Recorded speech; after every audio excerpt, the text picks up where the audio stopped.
Good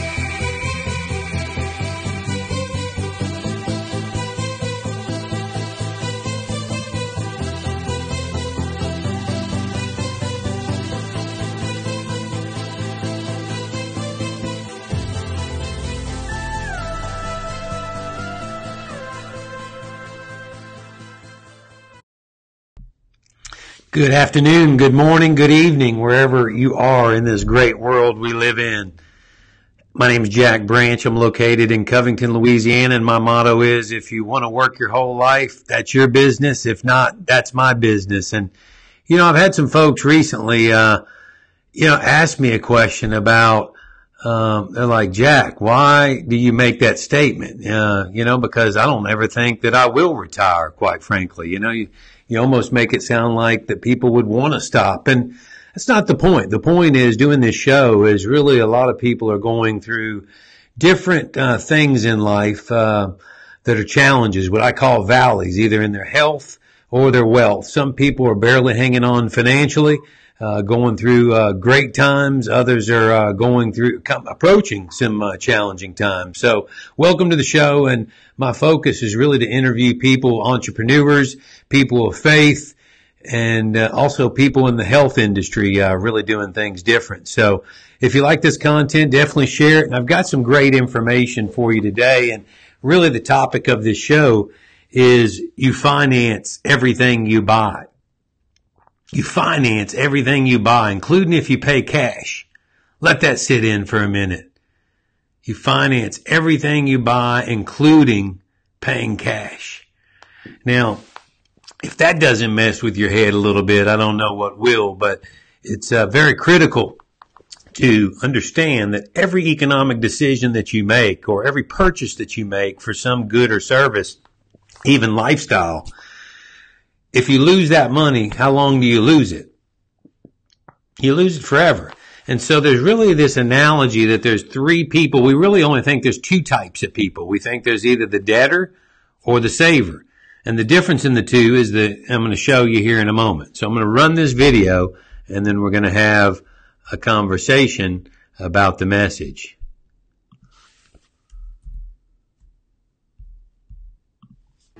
Three different purchasing strategies, three different results.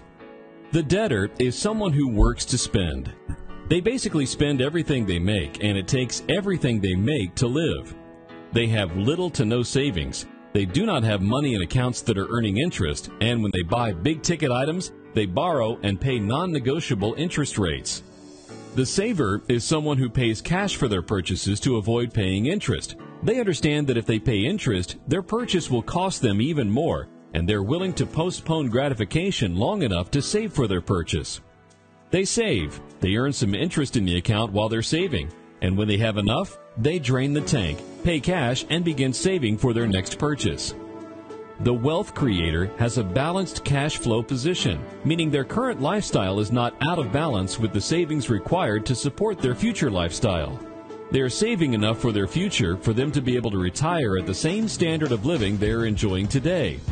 When they need to make a major capital purchase, they collateralize their purchase. They borrow against their accumulated funds, not from them.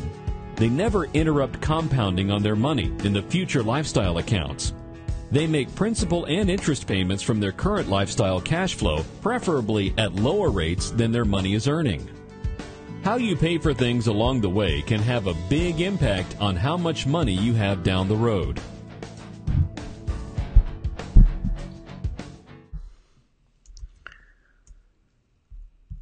So, with that being said, we all are either, we all are, that was the next video I was going to run, modern technology failing us. We all are one of those people, right? We're either the debtor or the saver. And which one are you? We all have to kind of come clean with this and know which one we are. Most of us have been through challenging time, hence the name The Healthy Wealth Show, going through the valleys. We've all been through challenging financial circumstances, but if that's where you live all the time, how do you ever expect to get ahead? And on the opposite side, if you keep saving up for something and then spend it, you then lose that money forever. How good is that? And you're going to see a thing here in a moment that really kind of goes through that. So, I think this is a very critical topic that most people and their advisors aren't talking about. They're really looking at things like, why shouldn't I do a 15-year versus a 30-year? Because all the interest I think I might save. Well, the key word is think. That's not the reality. If the banks made the same amount of money off every loan, how many options would there be? There would only be one. But there's all these myriad of choices and confusion that keeps you and I mostly at confusion for most of our buying behavior. And then there's that last piece, that the wealth creator. That's the banks, the financial institutions, the insurance companies, the people with wealth in this country that understand that if you don't spend your money, but you use other people's money and the collateral against those assets to use, then you never interrupt the forward momentum of money. And that's a very gratifying moment when you can come to that place. And again, I think these the next videos are going to tie into this a little bit clearer. So again, we're going to go into the two people to let you see really the two options and what they're presented with. The zero financial line represents a position where one owes nothing and has nothing. Perhaps you can remember those days getting started on your own. So let's assume you are a young person who just graduated from college. Perhaps you're one of the lucky few who graduated at the zero line. In 2013, the debt on student loans exceeded all credit card debt owed in America.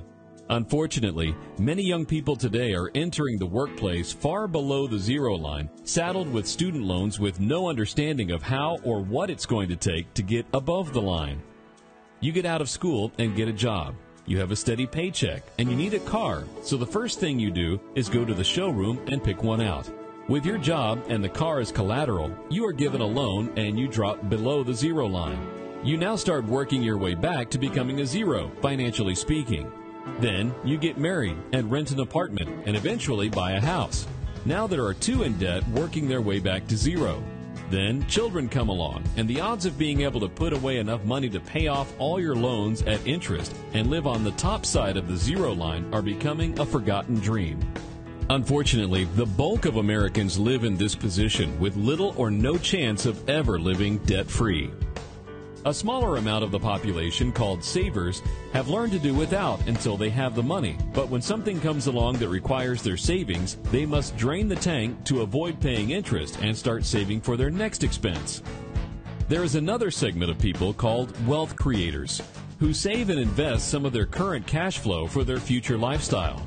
The money they have accumulated is compounding interest, giving them uninterrupted growth. Having access to capital allows them to negotiate more favorable loans by collateralizing against their accounts rather than draining them. They make payments to the lending institution with dollars from their current cash flow, protecting the growth of the money they have saved and invested for their future. So again, hopefully you can see that there is a third segment of the population that no one really talks about. Why isn't it that they speak about?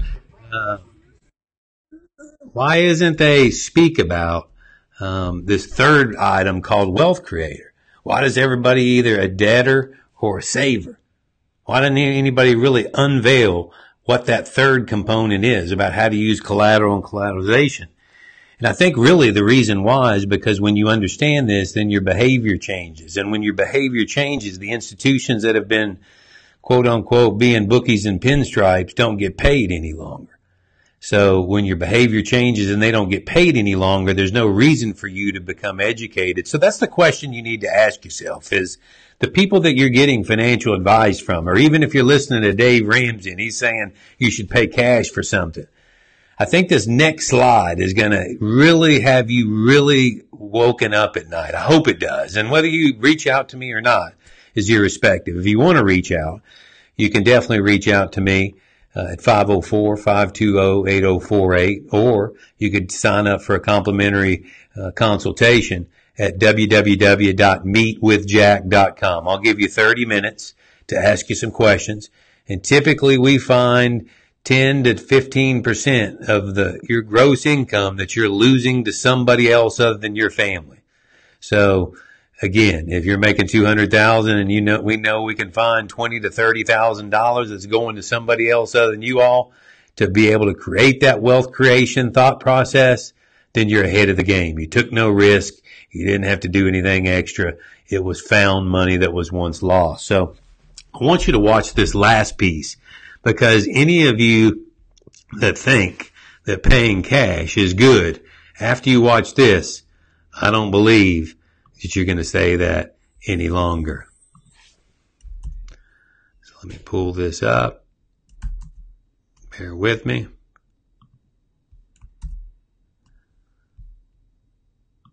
Here we go.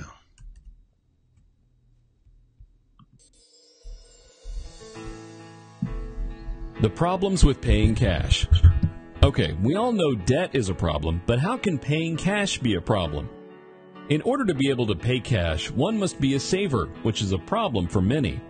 Using our tank picture, you must first fill the tank. As you fill the tank, you must report any interest gained on the account to the IRS and pay taxes on the gain, which makes it even more difficult to fill the tank. Once the tank is full, meaning you have enough money in the tank to make your purchase, you must now drain the tank.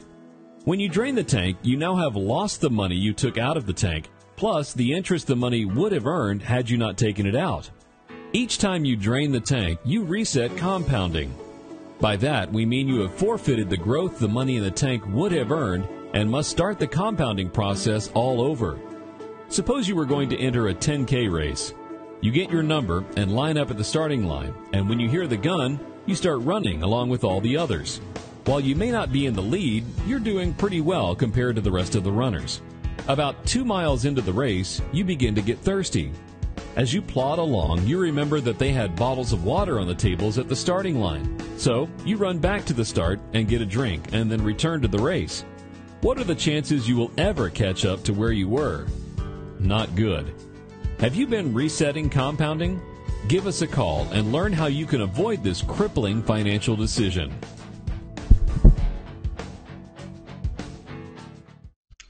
So again, that is a great analogy. If you're in a 5K or a 10K and you run a couple of miles just to go backwards to the starting line and start over again. That's exactly what you're doing when you pay cash.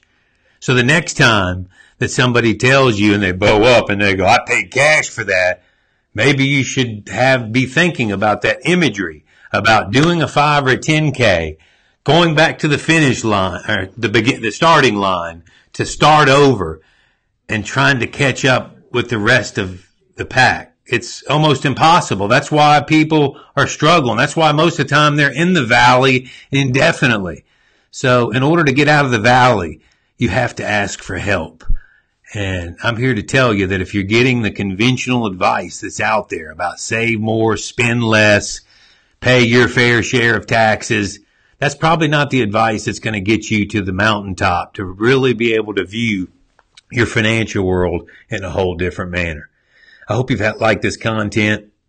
Jack Branch. And again, my motto is if you want to work your whole life, that's your business. If not, that's mine.